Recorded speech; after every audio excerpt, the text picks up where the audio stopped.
Should the Philadelphia Eagles sign wide receiver Denzel Mims as he's set to be released by the New York Jets?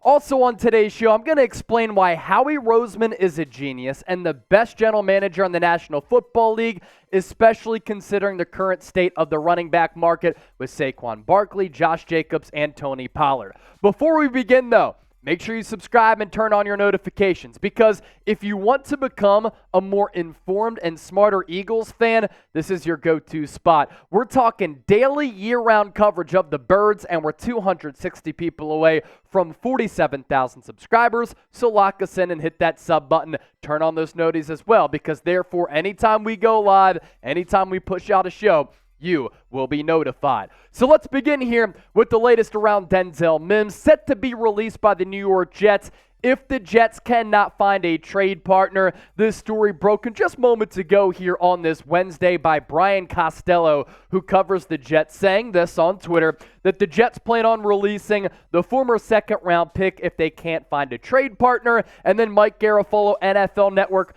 following that up with this. And I don't think that the New York Jets really have any leverage here, because other teams know that they're going to end up releasing him. So why give up actual assets for Denzel Mims, knowing that they can get him in free agency for cheap and they can redo his deal and sign him to whatever contract they want to? The Jets absolutely have no power in these negotiations. And why this is interesting for Philadelphia, wide receiver depth is a little bit of a concern going into 2023 for the Eagles. Obviously, the Birds have A.J. Brown and Devontae Smith, two premier players at that wide receiver position who are both coming off career record-breaking seasons. But A.J. Brown, Devontae Smith, and Dallas Goedert accounted for 69% of the Eagles' targets in 2022 and 80% of their intended air yards. If any of them go down, that's when the Eagles' wide receiver depth becomes a little bit concerning, because those players would have to fulfill some massive shoes for this Philadelphia offense.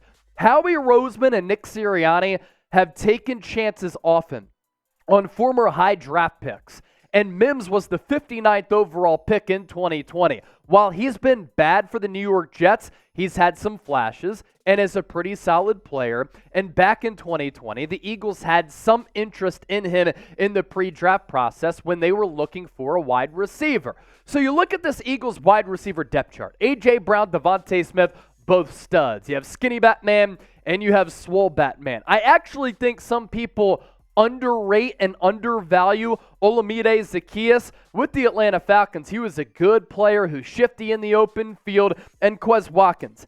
It's time for him to go from having potential to him actually putting it all together and displaying that actual potential and converting it into him being a productive wideout. After that, though, these four wide receivers on your screen, the Eagles really thin at that wide receiver position. You could do worse with Denzel Mims as your fifth wide receiver. Now, you look at his numbers over his first 3 years, he really hasn't done much. He's been in the doghouse for New York. He's missed a lot of time. 9 games played in 2020, 11 games played in 2021, and only 10 games played in 2022. A couple of healthy scratches along the way, too. Rookie season out of Baylor, 44 targets, 23 catches, 357 yards. The quarterback situation for him in New York hasn't been ideal. And yes, he has been a porous player for New York. But the New York Jets are a dumpster fire of an organization, and a lot of players struggle there.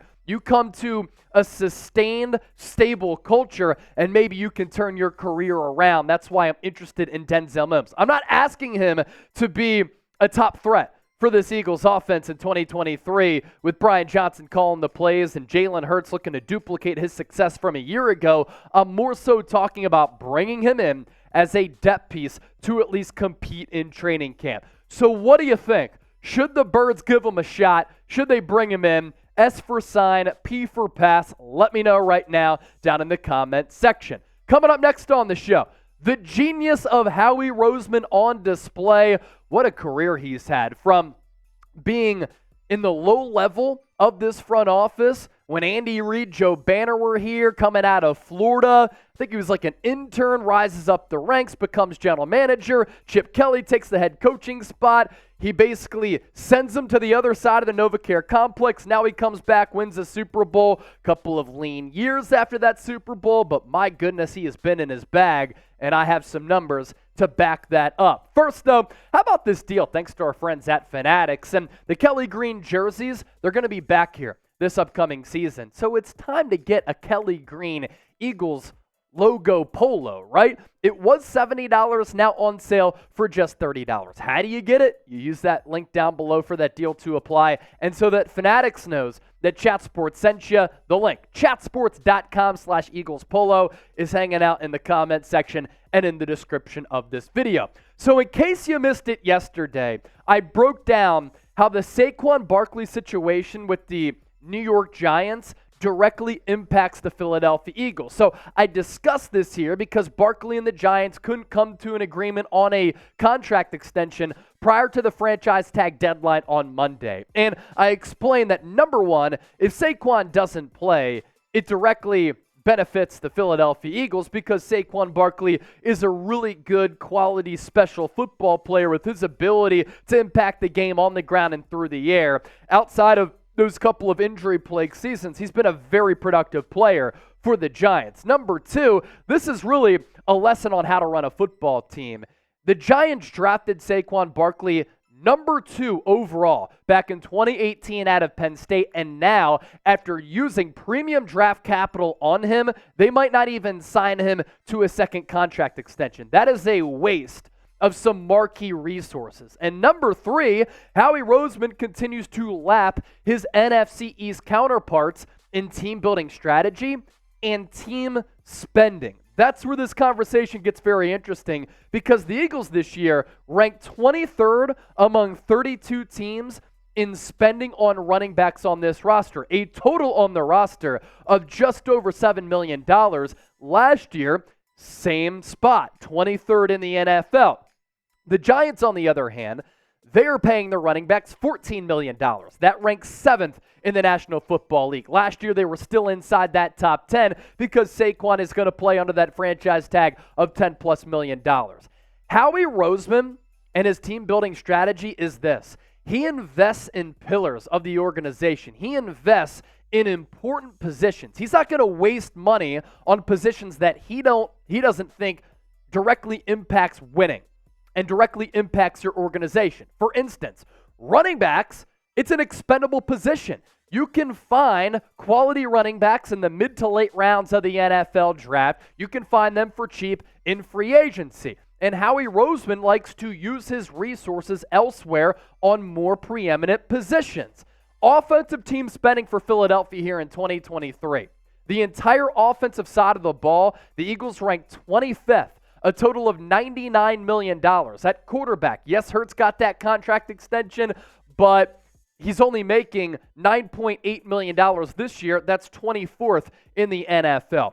Offensive line is an area that Howie Roseman likes to spend on. The Eagles still, though, only 10th at $48.5 million. We talk about running back being 23rd. A.J. Brown, Devontae Smith are special talents. They're still in their early to mid-20s. 22nd ranked wide receiver room at only $22.8 million. And Dallas Goedert, maybe the best all-around tight end outside of George Kittle, phenomenal player. 17th in team spending at that tight end position. As for defensive spending for Philadelphia, their entire defense, 26th, $89.4 million. Defensive line, another area that Howie Roseman loves. He likes building along the trenches, inside out, as he would like to say. 17th, $49+ million. At linebacker safety, 2 position groups here where Howie Roseman doesn't really invest a lot of resources into. 31st and 32nd respectively at 6.8 and then 6.29. But Howie Roseman has also said, we like to build along the offensive line, defensive line. That's where you can decide games. And then outside of that, quarterback, of course, cornerback. And the Eagles paying their corners the 8th most money in the NFL going into 2023 at $27 million. That is a peek into the genius of Howie Roseman. He invests in important positions that he believes directly impacts winning. And that right there is why Howie Roseman is a genius, and that right there is why Howie Roseman is an absolute savage, the best general manager in the game of football today. So if you think Howie is the best general manager in the NFL, how he do that? Type Howie down below in the comment section. Thank you to everybody who tuned into the program today. Keep it locked here on Eagles Now for daily content. Training camp starting in less than a week, and we'll be going live right here on the program tomorrow on Thursday at about 5 o'clock Eastern Time, 2 o'clock Pacific. Hope to see you all there. Go Birds.